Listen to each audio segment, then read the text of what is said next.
live from the mile-high city of Denver, Colorado, where the weatherman is warning local residents to brace themselves for a huge snowstorm. But tonight, the big storm on everyone's mind is taking place indoors at the McNichols Sports Arena, the site of tonight's landmark martial arts event.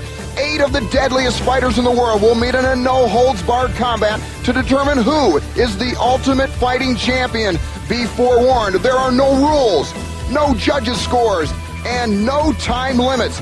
Testing themselves in bare-knuckle combat this evening, you'll witness Royce Gracie, Brazilian and world light heavyweight jiu-jitsu champion. Patrick Smith, 1993 Sabaki Challenge heavyweight champion in Taekwondo. Art Jimerson, IBF North American Cruiser Boxing Champion. Gerard Jurdeau, World Heavyweight Savate Champion. Zane Frazier, the WKF Super Heavyweight Kempo Champion. Ken Shamrock, the #1 ranked shoot fighter in Japan. Tylee Tooley, 3 years pro sumo champion of Japanese professional circuit. And Kevin Rozier, WKA and ISKA Super Heavyweight Kickboxing Champion. 8 street tough warriors wage combat in a battle where anything can happen and probably will. Hello, ladies and gentlemen. You are about to see something that you have never seen before, the Ultimate Fighting Challenge. Hello, I'm Bill Wallace, and welcome to McNichols Arena in fabulous Denver, Colorado. Along with me is Jim Brown.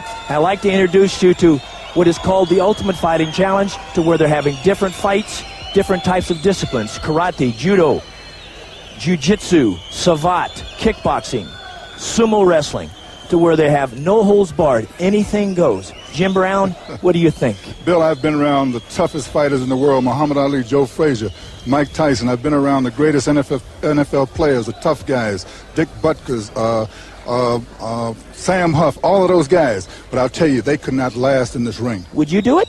Would I do it? You mean when I was in my prime? No. You doggone right I wouldn't do it. Oh, come on. Not a chance. Oh, it's not that hard. Just remember, all you have to do is climb over the ropes. These guys are experts in what they do. They've trained for years. They're champions. They know things that nobody knows. Oh. Along with me also, oh, now come on. Along with me also now is Kathy Long, 5-time world kickboxing champion. Kathy, what would be your strategy in here? I tell you, I would rely on speed, my speed. You're not very big now. No, that's true. I mean, if I were to do this, and if I were a guy much bigger, I think the best thing to do is go for something as quick as you can. How would you fight him, though? How would you fight him? Would you try to get inside? Would you stay away?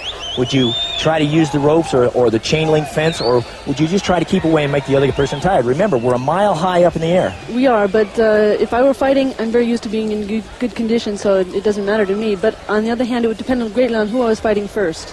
Well, there's going to be a lot of grappling in the match. And also, I'd like to introduce you to Rod Machado. Tell us a little about the grappling that will happen. You bet, Bill. Bill, you didn't ask me what my strategy would be for the fight, but if I share that with you, it would be to get out of the ring as quick as I possibly could.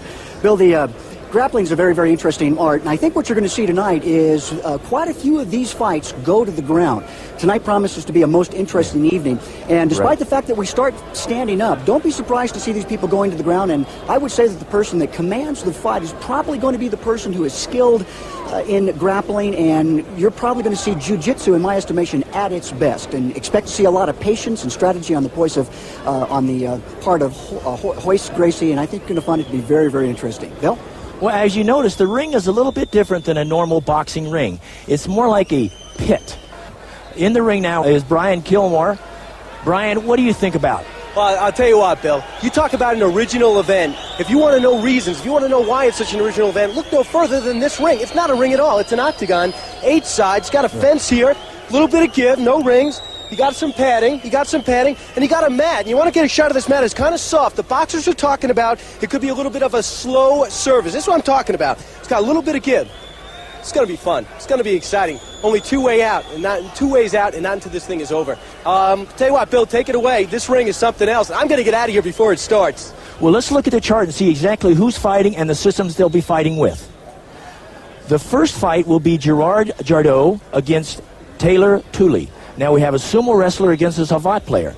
The thing about Gerard is he also knows Muay Thai, which is a lot of very dangerous leg kicks. Taylor is 410 pounds. The second fight is Kevin Rozier against Zane Frazier. These two guys are both very, very experienced kickboxers. The third fight will be Royce Gracie, who is a jiu-jitsu expert, world champion, against Art Jimerson, who is a boxing person, ranked 10th in the world, IBF. The fourth fight will be Ken Shamrock, who is a shoot fighting, also does some wrestling, also does some taekwondo movements, against Patrick Smith, taekwondo practitioner, winner of the Sabaki Challenge here this last year, also Robitaille. Zane Frazier from California against Kevin Rozier from New York. They're both very, very adept kickboxers, both tall, both very strong, both very good technicians. You're having a Kempo stylist against basically a kickboxer that uses the boxing techniques along with the kicking techniques from taekwondo with kicking.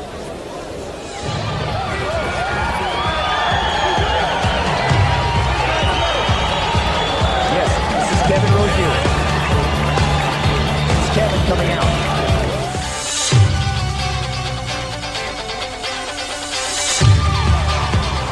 I am Kevin Rose. I'm the 5-time world kickboxing champ. I'm going to win this tournament. My best technique is an overhand right. I'm going to hit them. They're not going to get up because it's bare knuckle, bare rule, no rules. And I'm here to win.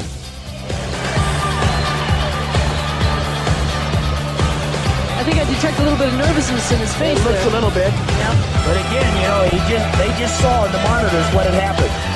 So I think he thinks, hey, this is live time now. It's time to wake up and do the work. Now with Zane Frazier from Hollywood, California.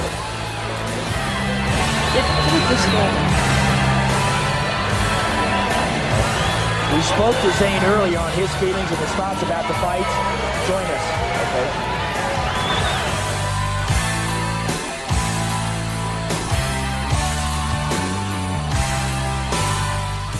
My name is Zane Frazier. I'm from North Hollywood, California. My style is Ed Parker's American Kempo Karate.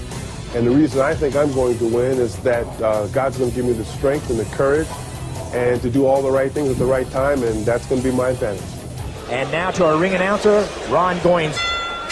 Ladies and gentlemen, the competitors for our second match of tonight, holding a 4th degree black belt in American Kempo Karate. Our next fighter answers the bell at 6'6", 230 pounds from North Hollywood, California, 4-time international karate champ and the WKF super heavyweight kickboxing champion.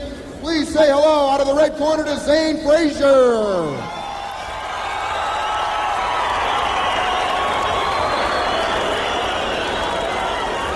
And his opponent at 6'4" and 265 pounds. He has an impressive record of 66-8. All 66 wins by KO. The 3-time WKA World Super Heavyweight Kickboxing Champion and the ISKA North American Super Heavyweight Kickboxing Champion.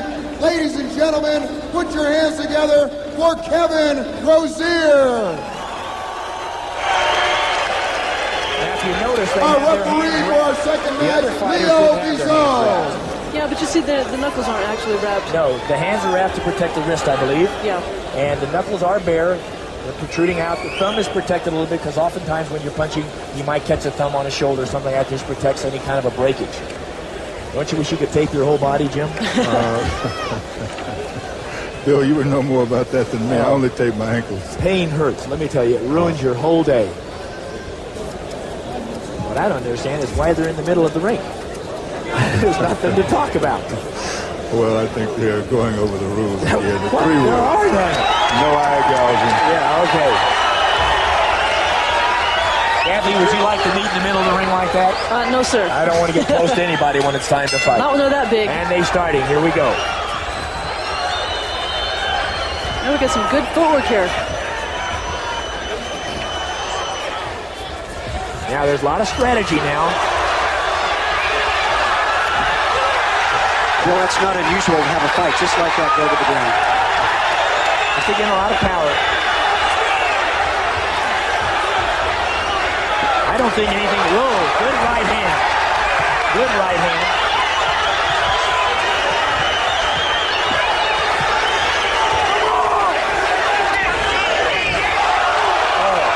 That was a clear groin shot. And the referee doesn't seem to notice.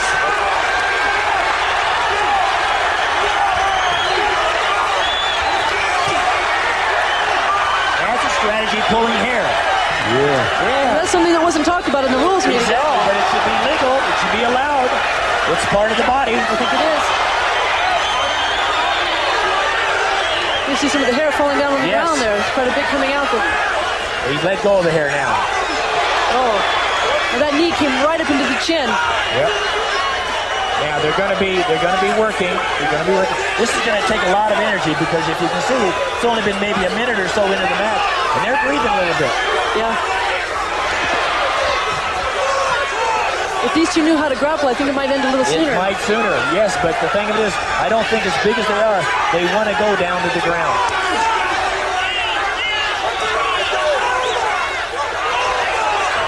Now, Kevin is using a little bit of elbows. Now, if you look at their knuckles, they're getting a little red because they are hitting elbows. They are hitting bone.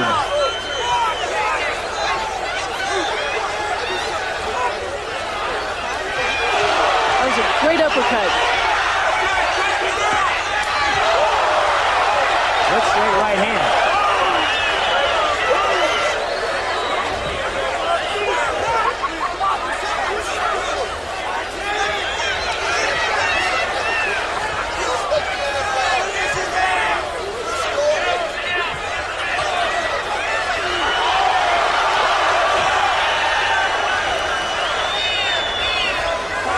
There's a little bit of strategy playing now. They got to rest a little bit. Oh, the fatigue factor is a major factor.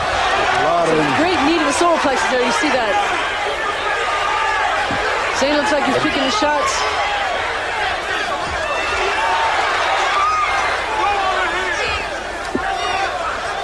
The crowd seems to be enjoying it. And if you notice some more strategy, they're going to lay on each other a little bit with that weight. Rest a little bit now. Yeah, they got to rest a little bit. Yeah, because you're up a mile up in the air, and this takes a lot of energy to throw these punches, and also to defend yourself against this kind of a weight factor. Yeah. I know that a lot of times when you're in a clinch. And a mouthpiece just fell out. Yeah, you see that.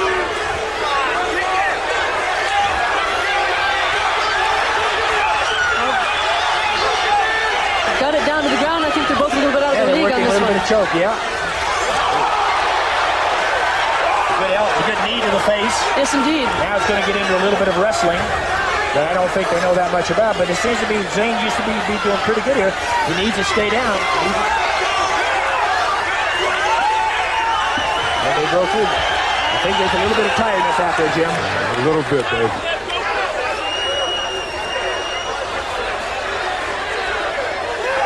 Jim, did you ever get this tired? I doubt it, because the combination of things that they're doing would make anyone really totally fatigued. Well, when you were playing, they didn't have a team in Denver, did they? No. Yeah. It's a little different playing here. Oh. So a lot of swelling, you imagine. Yeah, they're slow now. They're trying to set things Kevin up. Here.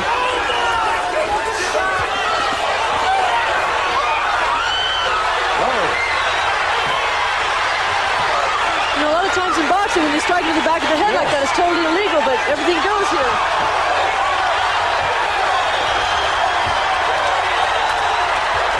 Okay, we're at the 2-minute rest here. Fatigue got him, baby. I think fatigue got to him. He went too hard, too soon, too often. Yep. Kevin took some punishment, though. Oh, he really Kevin did. took a lot of punishment. He really did. Okay, here we're going to see the replay now. Watch. Zane was doing all the power before. Now all of a sudden Kevin comes back, catches some of those plummeting blows to the top of the head, forces Zane down. 4 or 5 or 6 punches. Now comes the stomping, and bam! I think when you strike tries to get up, and bam again. I think right about now the towel comes in. Yes. Yep. When you strike in the back of the head like that, it can easily knock somebody out. It kind of discombobulates you because you really don't know where you are, whether you're standing, where you're sitting, because it knocks you a little bit off balance. Jim, being hit in the back of the head when you were tackled, oftentimes you're like, where am I going? Am I going the wrong way? The main point is that fatigue struck in and he basically gave up. Exactly. Yeah, fatigue comes in. I want to rest. 5 minutes is a long time this first round. It really is. I'm telling you. Zane seems to be okay, just kind of sitting down and relaxed. I'm sure he's disconcerted also, Kevin, simply because he was doing so well. What's going through your mind after you got hit early on? What am I doing out of retirement? Yeah. What about the endurance, the 5 minutes? Did it really seem like 5 minutes? Could have been like No, a it's 30. like an hour. It seemed like an hour. And when did you realize that you had him? About 10 seconds ago. About He was getting tired. We saw he was getting tired. What did you expect going in? What do you expect now? He punched out. What was your strategy? Let him hit me. And then how did it unfold? And then you realized, what were you shooting for, a 5-round bout? No, I don't know. I'm really sorry. I'm not a great interviewer. We gotta get some rest. We gotta get ice on him. Kevin, still got the sense of humor intact. Congratulations on the victory. We gotta get ice on him. There he is, the winner. Now back to Bill and Jim and Kathy. If you think what he just said, he said, I'll take the punishment. I'll make the guy get tired. I'll make Zane get tired. He'll get more tired than me. Then I'll come back and pummel him. Kevin is great at taking punishment. He took some. He didn't look that bad in the face either. It looked like he was almost finished himself a minute. Oh, he did. Well, at the time over here, when he was in this corner here, I thought he was in a lot of trouble. Kathy was saying, uh-oh, he's gone. Kathy, I was very much impressed the way he came back. I'm very impressed also. I mean, his strategy, let the guy hit me, seemed to work out really well. Well, I might interject. I don't really think it was a matter of coming back. I really think that the fatigue set in. And when the fatigue set in, there was no defense. Exactly. Yeah. A lot of times, you can have all the heart in the world. We were talking about this earlier. When you have all the heart in the world and you're sucking wind, all that power that you had is gone. All that speed that you had is gone. My greatest fear was fatigue. Oh, exactly. If I was in great shape, I feared no one. Because the will is the ability to overcome the fatigue. The first thing you do when you went to training camp was run those laps. Oh, there's no Make doubt sure you about get it. yourself physically fit. Because in the fourth quarter, the same thing will happen in football that happened here. Exactly.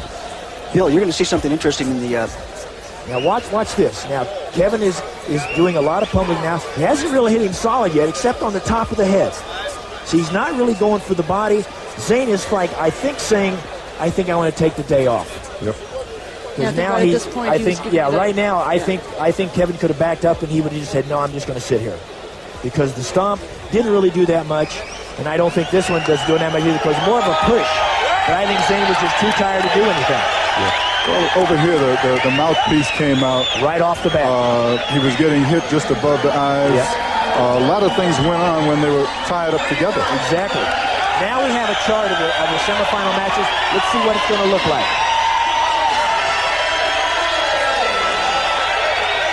Okay.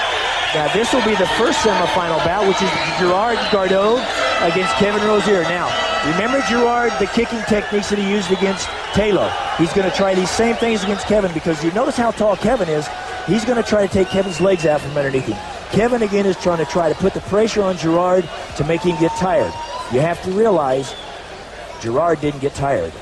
Hoist Gracie, who is the world champion jiu-jitsu player, is entering the ring. He's the lightest combatant of everybody. Of all the 8 fighters, Hoist is the lightest. I think he weighs 176.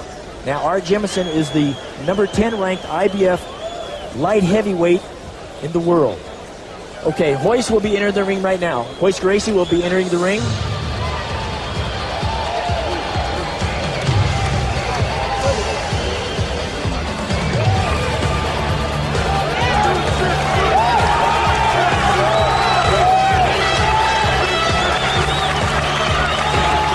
Bill, I think we probably have half of Brazil here tonight.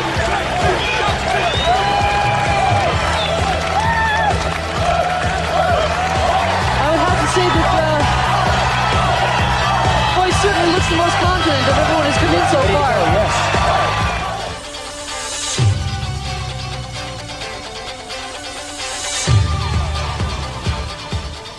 My name is Hoist Gracie, and I'm from Rio de Janeiro, Brazil.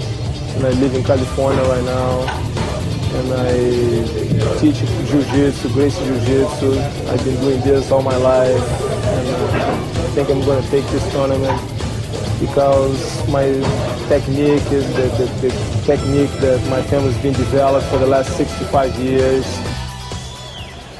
Now entering the ring will be Art Jemison, the 10th ranked WBF boxer in the world, light heavyweight division. We have boxing against jiu-jitsu. Now, when you take boxing against jiu-jitsu, boxing is so incredibly limited by comparison. There's too many rules involved. Exactly. Now, Jemison, Art tried to work with some of the techniques, but I think he gave it up because, hey, I'm going to do what I've been doing over the last several years. And you can't change. Very difficult to change, Jim. honestly, Yeah, it takes many years to perfect any technique, and to just try to add some things to get ready for all of these different persuasions impossible. We talked to Art earlier about his strategy. Let's find out what he thinks.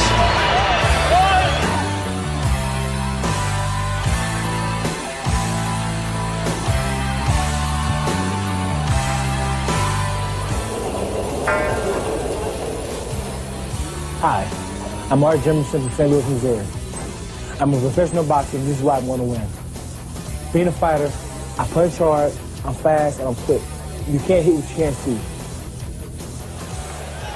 And now to our ring announcer. Ladies and gentlemen, our third bout of the evening. Please welcome your competitors. First, from the world of professional boxing, he's 5'11" and 195 pounds, hailing from St. Louis, Missouri. He is home in a professional record of 29-5, 20 by knockout, the IBF North American Cruiserweight Boxing Champion. Fighting out of the blue corner, Art King Arthur Jimerson.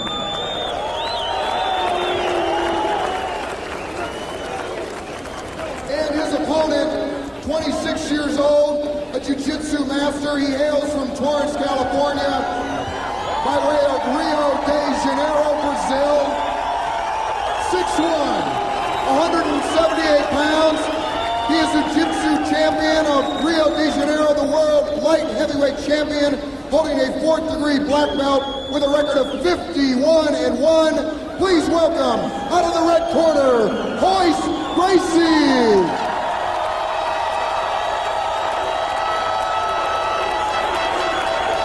And your referee, Jerome Alberto Berherto.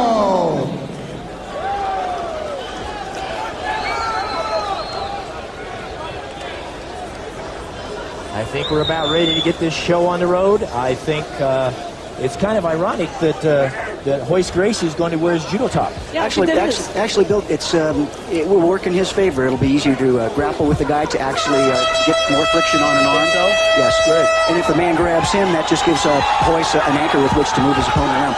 But watch Royce, though. I think you're going to see the clinch is extremely important in jiu-jitsu. And watch his Royce front leg as he uses, I think, a low side kick here to get his opponent to lower his guard, and then he's going to clinch. You're going to see an excellent there, just like that. A couple of those, Bill, I tell you what, that's... It's much like a Muay Thai kick, but it's like a self-defense move that a self-defense person will use against a street attack. Very, very much so. He can keep his opponent at bay, and he can also get his opponent to be real wary of that kick. You get hit once or twice in the knee there, that really hurts. Art's thinking about it already. You can see he's in and out. Yes. Watch Royce. Royce now commands his opponent. He's getting him to move back a little bit and on command, and you're going to see a clinch here, I suspect, anytime real soon. That's what Royce's strategy is right now. As the Brazilians always say, if you have a good clinch, you have good jiu-jitsu. I think there's a little bit too much strategy. They're going to have to do something pretty soon, because I think Art is a little bit worried here. There it is. There's and he's on the ground. Now we're watching Royce take the mount position. And that's exactly where the jiu-jitsu man wants to be. He's on top. This is not a good place headbutts the face for Art. To work a little bit of headbutt. Look at those legs. Now look at those legs right there. Royce's legs. Yes. In back around.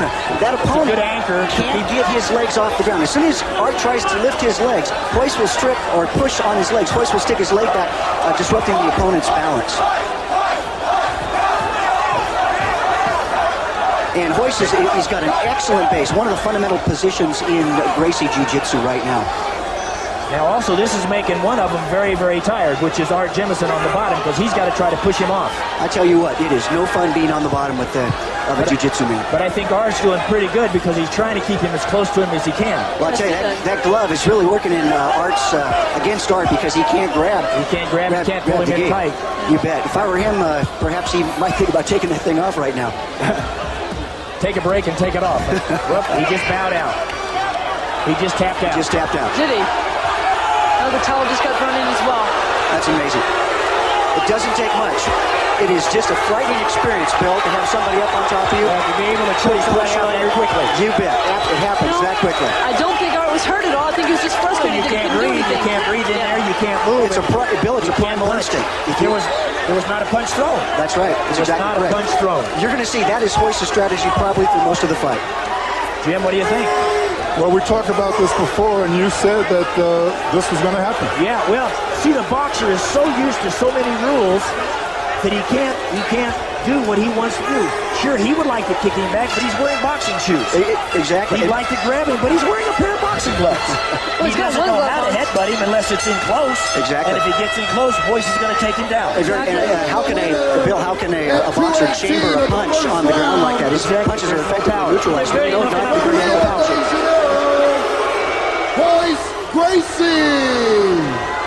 I think that's something everyone was expecting to happen. See, I think also what the crowd understands also, they don't understand the movement. All they saw was Hoyce on top of this guy. Right. Yes. Hoyce on top, and all of a sudden the guy goes, no, I quit. Yes, they didn't even see the tap. Put these guys out there trying to breathe under there. That's a replay here. Here's the replay. Now watch what happens. Now he's working with him. He's trying to push him away. I think more or less he just gave up. He already tapped. Because he can't get out, yes. He already tapped. It's very frustrating because you can't punch, you can't kick. The same thing is going to happen to the kickboxer. The kickboxers have to stay away. Yes. Yeah. Yes. Bill, you know, it's interesting. 95% of the fights, according to PD, police department studies, end up on the ground. Exactly. And the jiu-jitsu man, that's his element. And anybody else on the ground who doesn't know grappling is like a fish out of water. The boxer only had one chance. That was it. That was right early to get a great punch to have it land. Otherwise, it would be no contest. So the tap out did not surprise me because there was nothing that he could do on the ground. Yeah, I think he felt also that he could get in close and maybe get a jab or a left hook or a right cross in.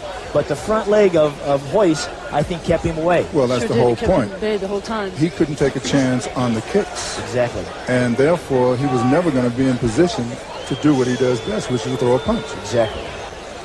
Now we'll go to our fourth bout. Ken Shamrock, the shoot fighter, against Pat Smith, Taekwondo, and the 1993 Sabaki champion. Okay, this, I believe, will probably be the best match of the evening. This is the two strong boys of the mat, let's say. First of all, Ken Shamrock. He's a shoot fighter. He's done wrestling. He's done some judo techniques. He's also been a street fighter, you might say. Very strong. I think he's 220-some pounds. Very, very good physical condition. Pat is a very, very strong person, very streetwise. We were talking earlier with Jim.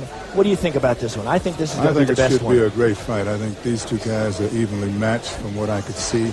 I think they know enough of different persuasions to be able to take advantage of whatever position they end up in. And I think that's very important in this kind of a contest because you're going to be on the ground, you're going to be against this fence, you're going to be standing up, you're going to be everywhere. So you have to know how to deal in all those situations. Okay, now let's go to the fighters as they enter the ring.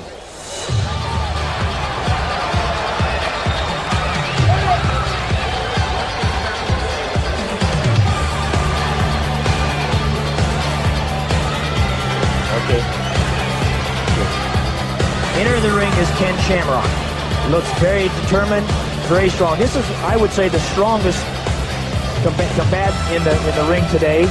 Very strong, very agile, very good techniques. Remember, he likes the groundwork also. Rod, if you understand, he also works the ground. Yes, well, he certainly will have an element that probably beat you his own, Bill.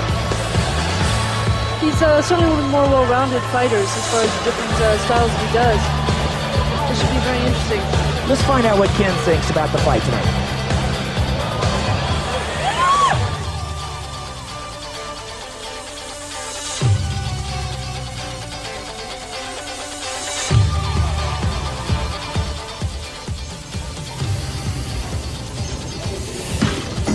Hi, my name is Ken Shamrock. I'm fighting in the Pancrase organization out of Japan. I go 1 week each month and fight over here. My style consists of feet fighting, fist fighting, and ground technique. I think I'm going to win this fight because I am well adapted and I have many tools to go into the ring and use. I can fight on the ground and I can fight standing up. So I think this is my chance to win. And now let's welcome Pat Smith into the ring, please.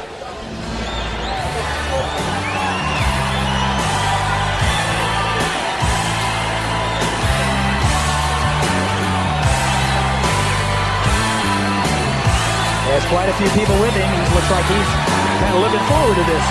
Jim? Well, I think he is. It's a good-looking young man. Does this remind you of anything, Kathy? Oh, yes, it certainly does. I don't know how many times I've gone down that aisle. You know, it's still kind of ironic, but Hoyce was the only participant so far that wore the traditional judo top or the jiu-jitsu top. Yes. Everybody else is wearing shorts or wearing, trunks somehow. I don't think Hoist had to worry about anybody grabbing hold of his gi. He was against Art. But he's a pure jiu-jitsu man. Yes. And like I say, it does work in their favor. I'd say these two are certainly in great shape. Let's hear what Pat Smith says about the fight.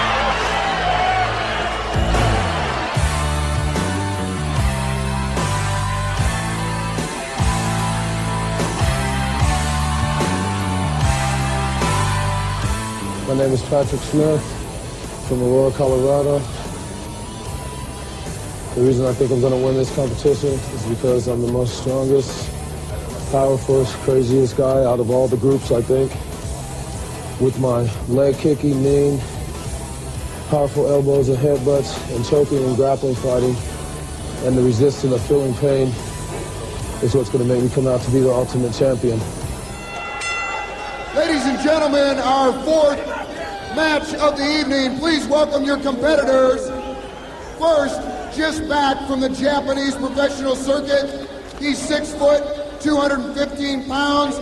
He wrestles in the Japanese Pancrase Association, the #1 ranked shoot fighter with a professional record of 24-3-2. Please welcome out of the blue corner, Ken Wayne Shamrock.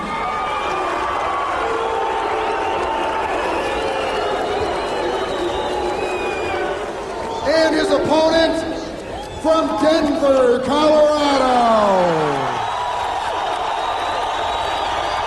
6'2", 217 pounds, 3rd-degree black belt, #7 ranked super heavyweight kickboxer, and the 1993 Sabaki Challenge heavyweight champion. An astounding record of 250-0. Please welcome Patrick Smith. Shorts. Yes. Pat is wearing Thai boxing shorts. I think Ken is wearing the very simple swimming trunks just so you can't grab anything. That's probably a good idea. And he looks pretty good in his swimming trunks, too. I have to admit, he looks pretty fantastic. Oh, muscles in the stomach. Well, I guess he's not going to be throwing too many punches to the stomach, huh? I don't think so.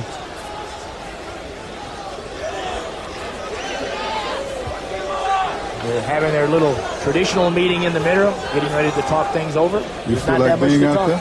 Not me. I'm with you. Let's go play some football. This is your game, baby. I'm an old person. I'm 40. I'm an old person. Right, if you want to wrestle, we can wrestle, but these getting hit ruins your whole. I told you, pain hurts. Again, Rod, also, I think there'll be a little bit of grappling into this. I think you can count on it. I definitely think so, too. Both fighters, oddly enough, look pretty dry. They haven't warmed up very much. The shoot fighter is very, very familiar with the ground contact and ground grappling. And there's a nice clinch right there. And that's probably exactly where he wants him to be. Yep. That's interesting. Now you see what would be a classic Gracie guard position with the legs wrapped around the fighter. That is actually a very good defensive position. And holding the man's head down just like that just keeps it from changing a punch. Now watch what's going on with that foot. A foot on the back, right where the kidney is just like having a little ninja super glue to your back, Bill. That is not a comfortable feeling. Seems like it could kind of pain a fool a little bit. Well, I'll tell you what, it sure does distract you from anything else. Your primary objective starts to become to get rid of that foot. That has to be pretty stressful on Ken's neck, the way Pat's holding his head. That's right, yes. Yeah, that's real tough. I mean, they're trying to get close now. This is going to be a lot of strategy in this, but there's also going to be a lot of strength involved. Yes. And there's going to be some headbutting in there, too. Very much right there. Yeah, you want to hold him a little bit. He's trying to hold him as close as he can. Still hard to change it. There goes a... But they're not trying any really arm bars or chokes or anything. I think he just wants to kind of wear him down. Exactly. Got some good balance there. Uh-oh, watch this. There's a footlock. Watch it. Now, this is one of the locks that is in shoe fighting for the legs. Very painful for that shin. Very, very much so. Very painful. Very opposite. That's a good strike there to the chest. What you're seeing is... That's very smart of Pat, trying to at least alleviate some of the strain that's on that ankle. You Kid's trying to go for that ankle lock right there, trying to position himself.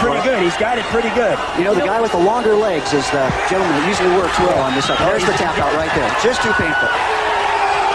Isn't that interesting? A very subtle move, but a very, very effective move. It is extremely painful. And I think his knee's been turned out pretty hard there. Yes, he didn't want to give. You know, take it easy. Bill, you're dealing with two things there, either a good ankle break or one heck of a charging horse. Now, the one thing is, I think he's kind of working with that ankle because he had a lot of pressure on that ankle. Yes, very much so. You ever have an ankle problem? Not like that. That was definitely real. The pain was there. The man could not take it. It just goes right to the heart of that ankle. I can't believe they still want to fight. Look at after all this, they're still going after each other. This is where the heart comes in. Nobody wants to give, but sometimes the pain is so much. Bill, you know, that's so true. Nobody wants to lose to a footlock. There's no glory in that. But it's still very painful, and you got it. And if it hurts, it hurts. Yes. You have to quit. Once the pain goes away, come on, let's keep going. Yes. You know, it's funny because Pat was saying earlier that he's pretty much oblivious to all pain. 57 of the first round, Ken Wayne Shamrock. Now let's go to Ken Shamrock for his views on exactly what happened in that bout. How is this like the bouts you do in Japan each and every month? Easier, Why? because he doesn't know how to do any submission. Now, I see a cut on your head. Does that mean that he was using eye gouges? No, he kicked me in the head.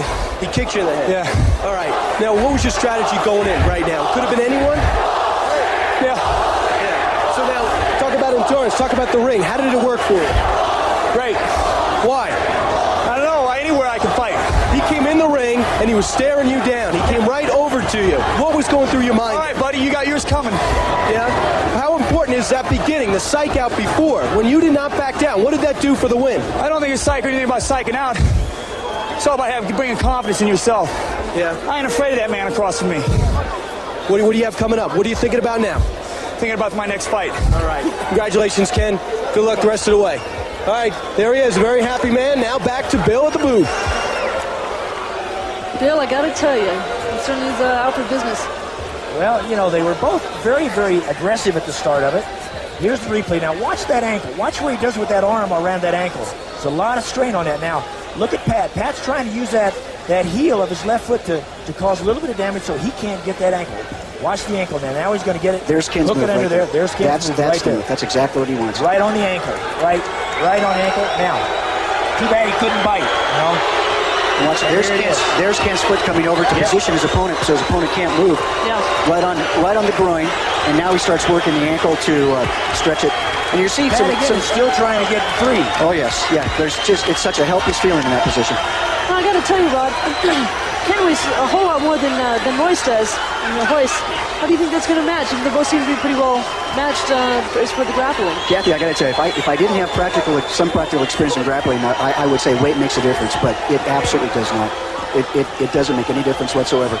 It's amazing what a good jiu-jitsu man can do, or for that matter, a good shoot fighter can do if they position themselves to immobilize their opponent. A good base, it's most interesting. That is going to be quite an interesting fight. We have something shaping up, no doubt about it. Yeah, I think it is. Now, neither one of these fights lasted very long, so I think endurance is going to be very important. If you notice, Ken was breathing just a little bit. Royce left the ring, went right back to the ring to relax. Yes. So that's very smart. Conserve your energy as much as possible. I think Gerard is entering the ring. I think someone else is being escorted out. I think yes.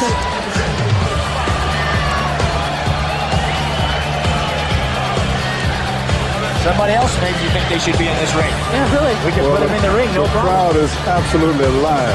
Yes. Here comes Gerard now into the ring. Now, he's seen the other fighters fight, so he understands what he's going to have to do. He understands that Kevin took some punishment, so he's going to come back and what's on his mind. You have to realize, too, that Gerard did not get tired either. That's right. Kevin is the only one that got tired so far. Kathy, but what happens to a fighter on a multiple fight scenario like this? Does their motivation change at all? Do they become more weary on the second match? I would have to say that it does. Yes, you do become a little more. You tend to relax when you're sitting there, even though you know you've got a next fight coming up. It's very hard to keep the concentration going, especially when you have a big break like this. Okay, now into the ring. Let's introduce Kevin Rozier. He's coming into the ring now, 300 and some pounds, against Gerard Gordeau.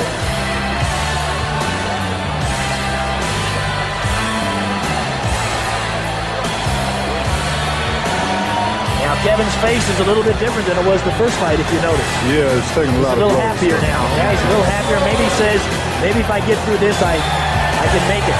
And maybe a little happier, but he's also a little more beat up. I just should go home. Yeah, that's what I was thinking about. He takes the punch quick. Yes. He's got to do it quick.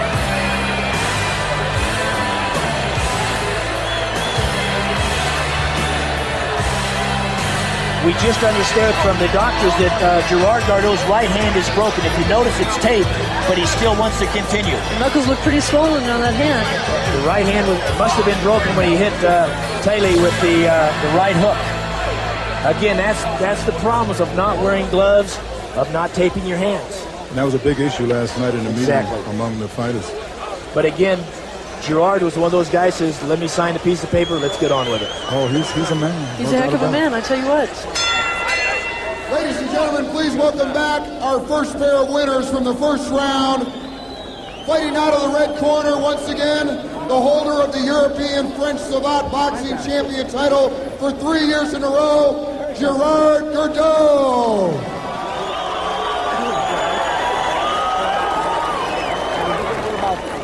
And fighting out of the blue corner, his competitor, 6'4", 265 pounds, from Buffalo, New York, Kevin Rozier.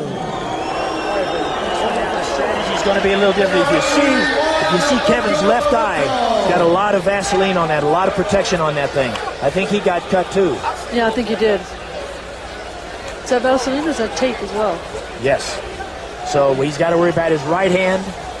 Gerard has to worry about his right hand, Kevin about his left eye.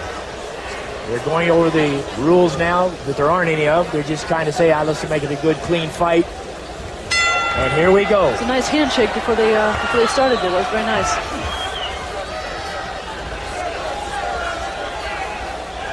You see Gerard's picking off his shots. Now, here's the leg kicks. Here comes the leg kicks into play. Now, Rod, you'll kind of understand about the leg kicks.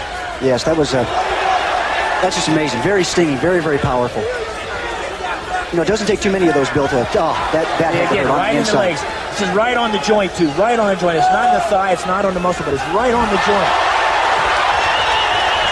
Oh.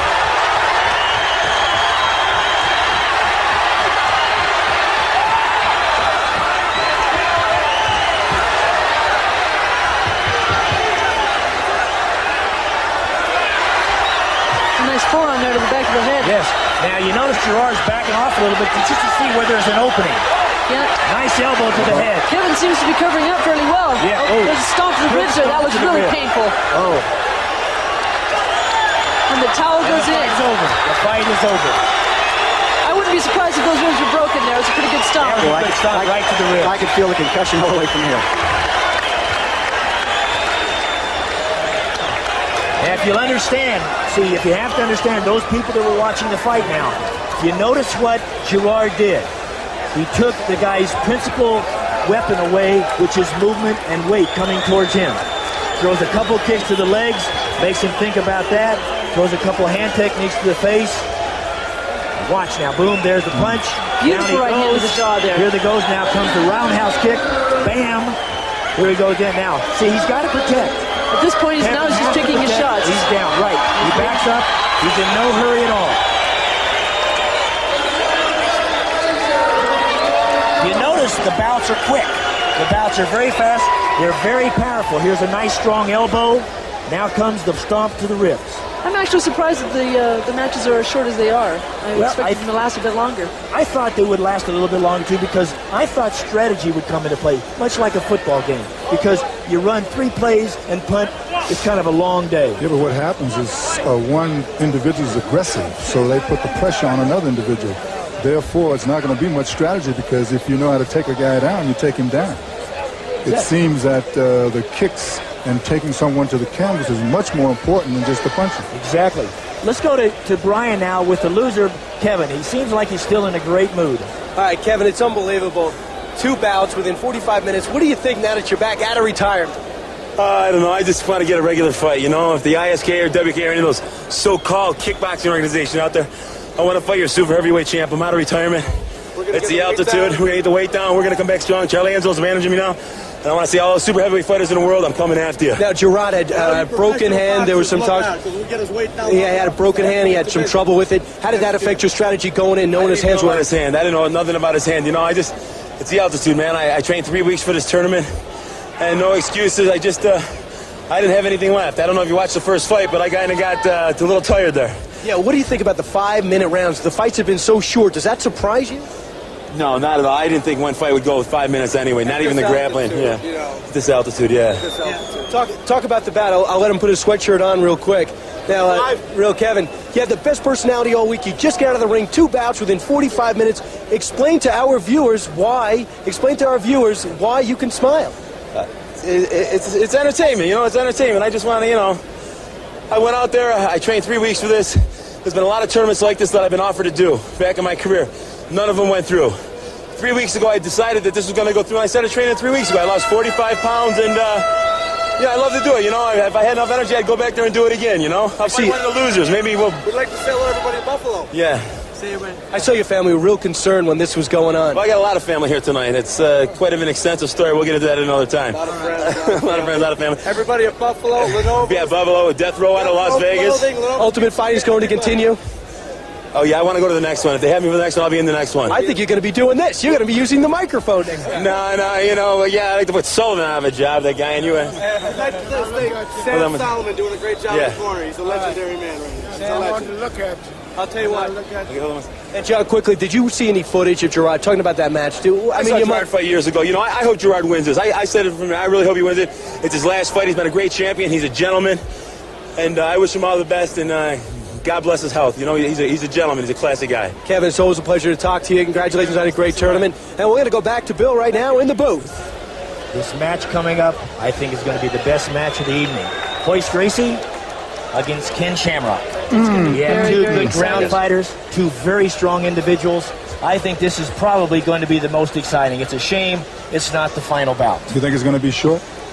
I don't think so. I think Ken is very, very strong, so I think he's going to be able, and he seemed to be in pretty good physical condition. Yes, I think it's going to be a strategy more than it's going to be kicking and punching and a lot of groundwork. You have to realize now that Ken is used to the front leg kicks of Royce. Right. And also Royce is used to the ground techniques, the grappling and the takedowns of Ken. So I think we have some strategy now. Very much so. I think what you're going to see is a great deal of patience on Royce's part, and that's one thing that he's noted for. By the way, Bill, how many of the fighters, I'm curious, came in and trained early, considering that we're probably a mile up? I think everybody was here a week early. Is that right? A week That's early? not very long. Yeah. No, it isn't. Not very. Match coming up. Kathy, go ahead. I wouldn't be surprised if you see the clinch occur real quick. I think they'll be doing a lot of grabbing, a lot of holding, a lot of feigning, more or less, because they both have the front leg. They both have the ability to kick. Kathy, who is a very, very great kickboxer, who's a very, very good kicker, but still had some very good hands. Now you're going to think how maybe those kicking techniques can set up some grappling techniques, or maybe create the opening that you need for the what you might call the kaboomer. Yes. Very, very much so. It'll be interesting to see if Royce wears his gi. I think he probably will wear it again. Really? Yes. Now for the match, Royce Gracie will be entering the ring now.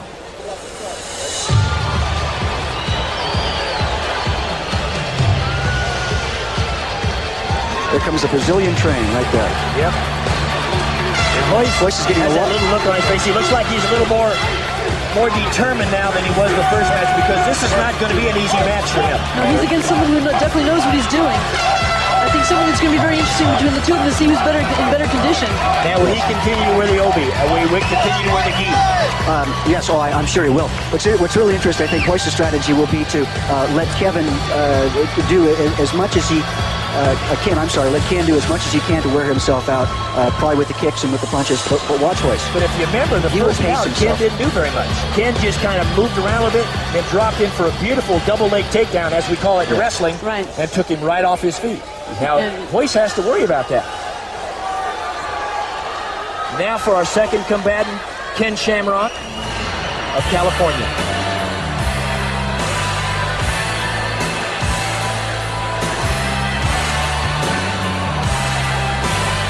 I think the crowd really doesn't know yet what's going to happen, but now when they see Ken enter the ring, I think some anticipation will arise very, very fluently. I think we may have a little bit of Ken thinking that he doesn't care who's in the ring with him. I also think Ken's going to be a little bit of boisterous when he enters the ring and walks across to visit Royce. because you notice what entered the ring between Pat Smith and Ken. So I think what's going to happen is he's going to create a little bit of havoc. Are you ready for this, Jim? I'm absolutely ready for this one, Dave. I think this is going to be the best fight of the evening. Even if it's short. Exactly.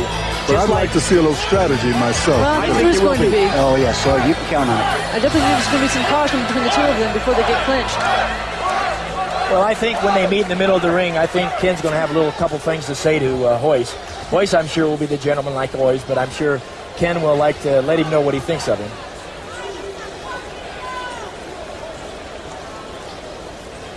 When they have the jiu-jitsu matches, are they usually by weight class? No. Actually, when it comes to weight, jiu-jitsu, I think, is one of the sports and the arts that doesn't really place a great deal of emphasis on weight. Many times in judo, when I first started judo, there were only 4 weight divisions. There was 150 pounds and below, 176 and below, 205 and under, and then again, super heavyweight, 205 and over.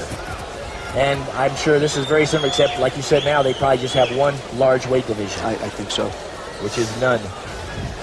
That's right. I think what we're trying to do now is trying to get the guys get prepared for this battle. They know who they have to fight now. They're psyching themselves up. They're thinking. They're trying to relax, trying to move, even though Hoist is moving a little bit. Ken's over in this corner, bouncing around up and down, trying to think, what can I do? What am I going to do? Hoist, I see, how can I defend against the strength? How can I manipulate? How can I work this movement? Ladies and gentlemen, our second semifinal match of the evening. Please welcome back the 26-year-old jiu-jitsu master from Torrance, California, and Rio de Janeiro. 6'1" and 178 pounds, Hoist Gracie.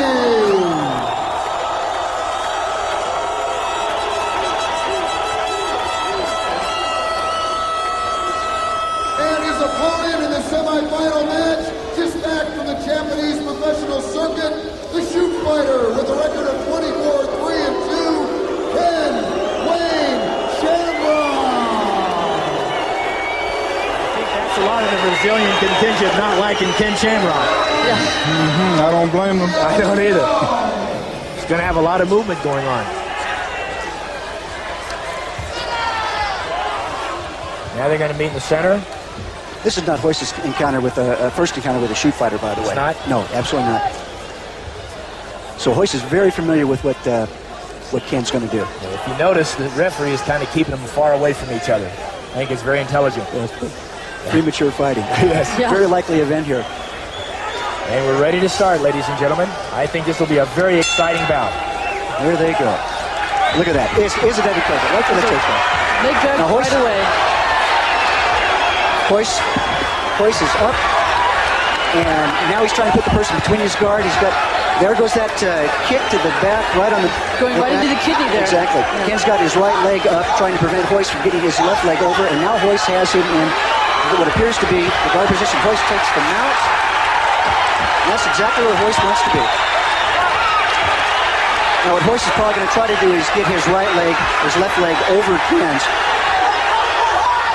Ken How's he going to be able to do that if he has his weight above like that? Right, now what he's trying to do, what I think Ken is trying to do is keep Hoist at watch that leg. Ken's going for that leg again.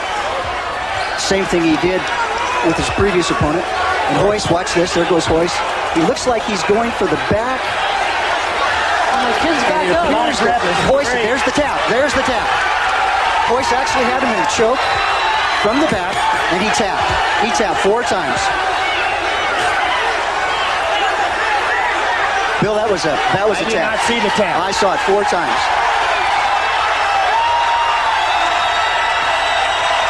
Now, from the angle that we were at, I didn't get to see what sort of hold he had on him. But that didn't last long. That's it. What happened? I don't know. What happened was from the back, I saw Ken tap 4 times. Hoist had him on a cross-side mount and had the arm underneath his neck, and I couldn't see it from the back too well, but basically choked him out, Bill. Oh, yeah. Wow, that's fantastic. It's so hard to see sometimes, but that's the power of jiu-jitsu. There's some good sportsmanship going on here. They're shaking hands and giving each other hugs. That's great. That's wonderful. Referee didn't see it happen so fast. Just I couldn't believe it. I thought the fight would be much better. There's the replay. Watch Ken's left hand. There's Hoist's left. There's 2, 3. and I thought 4. That's it. That's and 5 taps. And Royce has his left hand over Ken's neck, and that's why he was tapping. And there's another view of it, and that is a good back choke. One of the fundamental strategies of Gracie Jiu-Jitsu. Oh, okay. Now I see the hand coming around. Yes. Over the top, there it is. Choke out. Yes. Very stealthy, very stealthy. Japanese, it's Hadaka Jimmy. From here, the throat is right in the bend of the wrist, and the strong right in here. Very good technique. Well, I tell you, it's not very glamorous, but it sure is extremely effective. Ken came very close to getting Royce in almost a what appeared to be a reverse. You got me in the chokehold. I was trying to go for a leg, and I forgot to guard my neck. Anyone for your neck? Yeah. So, and then you just couldn't breathe. Yeah. So, what was you thinking? What was you thinking going in? You know how tough the Gracies are. Oh yeah, I give them all the credit in the world. It's just one of those things, you know. You gotta. So I'm not used to this kind of stuff. Yeah. And I'll tell you, Ken, he started off the last match really slow against Art, the boxer. When he shot in, did that take you by surprise? No, I knew he was going to try and shoot. He's got good defense on the ground. I couldn't sit back and take a leg. So I was trying to work. I was thinking too much about getting a leg, not enough about worrying about my neck. It looked like you did have supremacy early on, and then suddenly it reversed like lightning. So that's the way submission is. Have you ever fought someone jiu-jitsu before? No, first time. How would you prepare differently in retrospect? I think next time I would initiate. I'd shoot in, I'd take him down. I'd get to the side of him, maybe throw him or something. He picked his head up, and he was screaming to the referee something. What was he saying? I tapped the mat, and the referee didn't see it. So he said, referee's going to let it go. But I tapped the mat, I'm not going to lie. Otherwise, the referee would have let it go.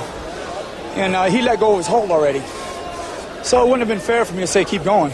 Yeah. He'd already let go of the hold. Say, Ken, you can count on one hand how many people would be able to get in the ring like that and be able to talk to me rationally after. What is it about your demeanor where you can turn it on and off like this? I don't know. I couldn't tell you. When I get in the ring, it's kind of everything changes. You also mentioned to me during the press conference you'd hope to meet him in the finals. Yes. Do you believe that you're the second best person here? I'm the third best person here today. Okay. John Milius is over there, big-time movie producer, thinks you got an amazing potential. It'll be a lot safer. I like fighting. You going to be back in Japan next month? Yeah, hopefully I want to do this again. I'll be a little more prepared for it next time, you know. Hopefully I'll give him a better fight, you know. I'm sorry that I didn't give him a good enough fight, you know. But that happens. I had a pretty, the first one I was banged up pretty good, so I had to come in again, but that's what this is all about. Ken, you know what? It's time to relax and have a good time and watch the finals. Thank you very much. It's been a pleasure. Now we're going to go back to the booth where the big guys are, all the champions. Now let's go see what the rematch of the thing, the replay, to see exactly what Royce did with Ken. The movement, again, he's trying to get around him. Ken gets around him once. And then, Rod, what do you see happening Ken's here? trying to roll to his knees here, but Royce is placing a lot of pressure, as you can see, on his left shoulder. And now he goes to his knees, but look at that left hand of Royce. It's right there. It's underneath, and I bet you it's grabbing the right gi. Here's where the gi comes in, Bill. It's grabbing the right gi lapel. And Royce's right hand, I believe, is probably holding down or locking Ken's right arm. So that gi really did come in handy there. So what happens is he's using the gi also as a weapon, which is part of the whole thing also. Very, very much so. But again, that particular style, Gracie Jiu-Jitsu, is formidable with and without the gi. It makes no difference. This just is a different way, a different strategy that Royce is using. Obviously, quite very effective. Yes, very effective. And, you know, Ken is a very strong person. Yeah, he looked like he had a strong neck. Looked like he could take some nice power. I don't think strength has too much to do with that technique. He's a heck of a sportsman, too. Great sportsman. He tapped, and the referee didn't see it. He probably could have kept going, but got to give the guy credit for that. I have to tell you, Ken was quite a sportsmanship at the interview as well. Exactly. And he also said he was only the third best. He didn't try to say he was number two. Let's look at the chart now. Let's see who's going to be in our final match. Gerard Bordeaux, who I thought would be one of the top fighters against Royce Gracie, the Jiu-Jitsu champion. I think it's going to be an out-of-sight great match. The first participant will be Gerard Bordeaux of the Netherlands, a Savate champion, a Muay Thai champion. Remember, he's had 2 fights already, but none of them have gone over. Here comes Gerard right now. think this should be a very good match. I think Gerard will try to keep away, try to use his knees. I think that's probably a really good idea. What about his hand? That's hurt. Exactly true. I mean, he might try to use the Muay Thai type hold for the head and try to work the elbows. Again, Hoist knows this now because I'm sure he's heard about it. Yes. He's going to try to get his legs, try to keep immobilize those knees, immobilize those Muay Thai kicks. I don't think he's worried about the right hand anymore. Yeah, no. I don't think so. I think this isn't going to last very long. I think Hoist is going to get a hold of him pretty quickly. I think he's going to come in as quick as he did on Ken. Yeah, that was a lightning fast strike. And by the way, it's ironic that, again, Gerard was the man Hoist was most concerned about. Right? Yeah. Okay, now we have the Jiu-Jitsu champion, Hoist Gracie. He's entering the ring, coming up. He has got to be full of confidence now because I thought that he whipped the best guy here. I think he made relatively short work of Ken Shamrock. Sure did. And, quite surprised by that. Ken and I were both looking at Ken going, God, who's going to beat this guy? Really? Yes. And Jim said, wow, he's very strong, so I guess we're kind of up in the air, aren't we? He was not only The strong, point he was is, the takedowns have come very easy. Exactly. They're not prepared for the takedowns. When you're worried about getting punched in the face, when you're worried about getting kicked in the knees, or in the ribs, or in the face, you have to keep your hands up, which leaves your hands, which leave your knees very vulnerable. Yeah, I think Gerard's really concerned about Hoist's takedown. I think you're going to see him do everything he can to keep from getting in those anaconda-like clinches. The most important thing I think that is for Gerard's sake is he's not going to have to worry about getting kneed. He's not going to worry about getting punched or kicked. That's very true. He's got to worry about the arm bars and the chokes. He's awfully limited, though. He's not going to be able to throw his right hand very well. Now to Ron Goins for our championship match. Ladies and gentlemen, we've come to the event of the evening you've been waiting for, the finals of the Ultimate Fighting Championship. One of these two men will walk away with $50,000. Please welcome our first competitor from Rio de Janeiro via Torrance, California, the world light heavyweight jiu-jitsu champion, a 4th degree black belt, Hoist Gracie.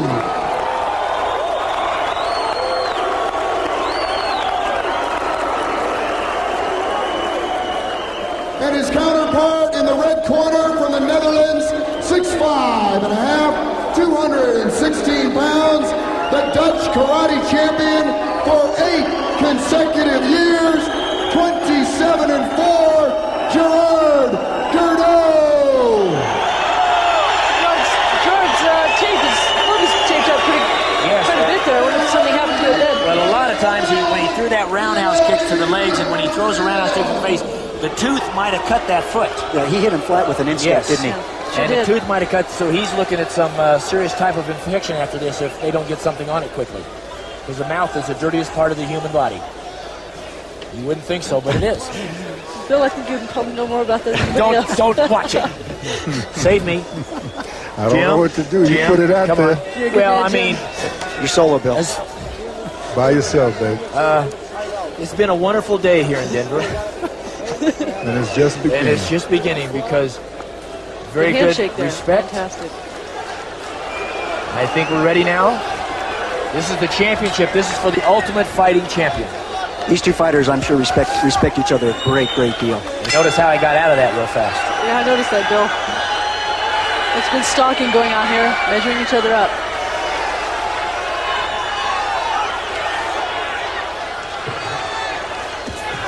Exactly what I expected. Hoist going in for the leg drag. And that foot goes behind Gerard. He's trying to take him down, and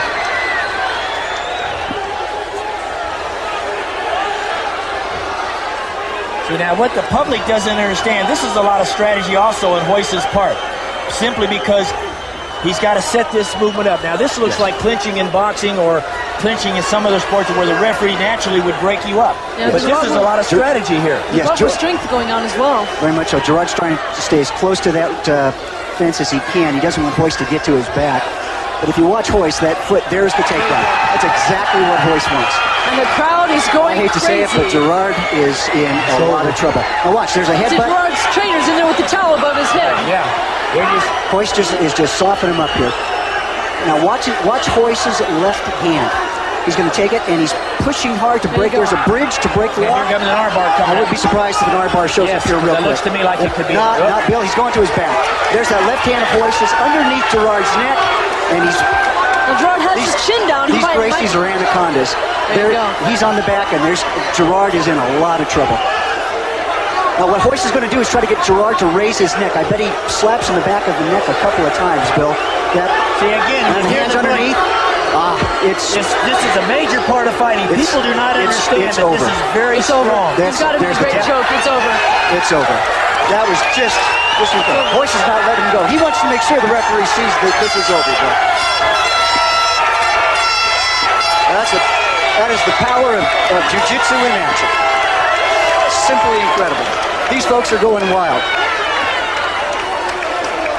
See, what the public does not understand. Here we go. It's another fight coming up here. Let's just take it easy. There probably was some contention that Gerard did not tap out, but he tapped out. I saw the tap. They didn't want to make sure. They want to make sure that did not happen. Oh, he not only tapped out, he tapped on the floor, then he tapped on my man. He tapped on his arm. His right hand is sides. Left and right side. I found my sport. Are you going to get right into that, Jim? Oh, yeah. Fantastic. See, what the public does not understand, when they went down to the ground, you heard the cheers, you heard the cheers. This is very important because, like they said, okay, we'll go to Brian now with an interview with Hoist, I believe.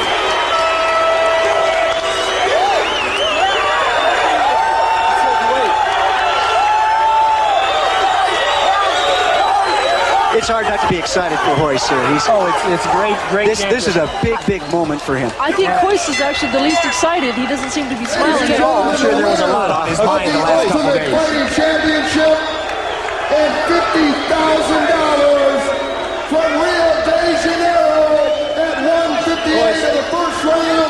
Hoist Gracie. Hoist, you just heard it right now. You are the first ever and the Ultimate Fighting Champion. What's going through your mind right now? I thanks to my brother, my family for to teach me this and to give me the chance, the opportunity to go through this. For the longest time, Gracie has been considered, especially by your family, people around you, the most fearsome fighting technique, the most fearsome discipline. Was there pressure on you not to lose today? There was no pressure. There was no pressure not to lose. The technique is... Against the boxer, you took your time. In the second match, you shot right in. Again today, you shot right in. Talk about your strategy in winning the finals. My strategy is not to give them a chance to hit me. I don't want to get hit. That's the main thing. I want to win without getting hit. You're afraid to get hurt. What makes great just to get in a clinch. Just don't let them hit me. That's the main thing. Why did the gi work for you? Why did you wear the gi in there? Because some of the fighters, like the boxer, he had a lot of Vaseline on his body. It was very slippery. With the gi, stopped him from slipping away from me. What was the maneuver? They choked him out. With Gerard Gordon, he gave me the chance to choke him out. How? He turned his back to me. What happened is, once we get in a clinch, if they don't know what to do, it's great jiu-jitsu all the way. There's no chance. They're gonna end up giving their back to me, or they don't know what to do on the ground. What are you gonna do with the money? I'm gonna go to Disneyland. You go to Disneyland? There's a promo for him. Okay. There is no plans for the future. I'm the Hoist that I'm always gonna be. There's no change on me. No change in you. Money or no money. I'm not here for the money. I'm here for the honor of the family, for the name that the family's been putting up for the last 65 years. A special day for you, a special day for your dad and your whole family. Yes. Congratulations on the $50,000 and being the Ultimate Fighting Champion. With that, let's go to Bill. Hey, over in the booth, Bill. Now, let's go to the awards. The award ceremony now with Hoist Gracie. Okay, what do you think? What do you think? Would you like that $50,000? Well, he was so great because it wasn't the money, was a simple the choke. family, and the technique. Choke. Exactly. There was no wasted energy. And what we've learned tonight is fighting is not what we thought it was. Exactly. I mean, all that flailing around don't mean a thing when you deal with a guy like that. Exactly. Here you see the check for $50,000. Hoist Gracie's name will be on it. Here's the medal. It goes to Hoist. Beautiful medal. I think he's going to have a heck of a time at Disneyland. Oh, he's going to have He's get a few rides on Got that. $50,000 to spend there. First time he Might smiled. just be coming, that's right. We may have trouble cashing that big I think check. take a couple of us with him. In the amount of $50,000 from Wow Promotions. That's really fantastic. This whole time, he won't even break a smile. Ladies and gentlemen, thank you very much for watching the first Ultimate Fighting Championship. Hopefully what you saw tonight was something that was very enjoyable for you, very enlightening for you. I hope you had a wonderful time. Thank you very much for coming. We'll see you next time. For Jim Brown, for Kathy Long, Don't for forget Ron Brian. Machado, Don't forget for Brian. Brian, what were you doing here? Kill me. You have not been a champion of anything ever. What were you doing here? I can tell the viewers, the listeners, what it is like in this ring and outside the ring, and I'm a thumb wrestling champion. I think you bribed your way. Stay there That's for what a I think, couple Brian. minutes, please. Stay there in a couple of minutes? Yes. All right. I'll see you guys after. Okay, Thank you take care. very much, ladies and gentlemen. I hope you had a wonderful evening. For Jim, for Kathy, for Rod, and myself, Bill Wallace, thank you very much. Good evening.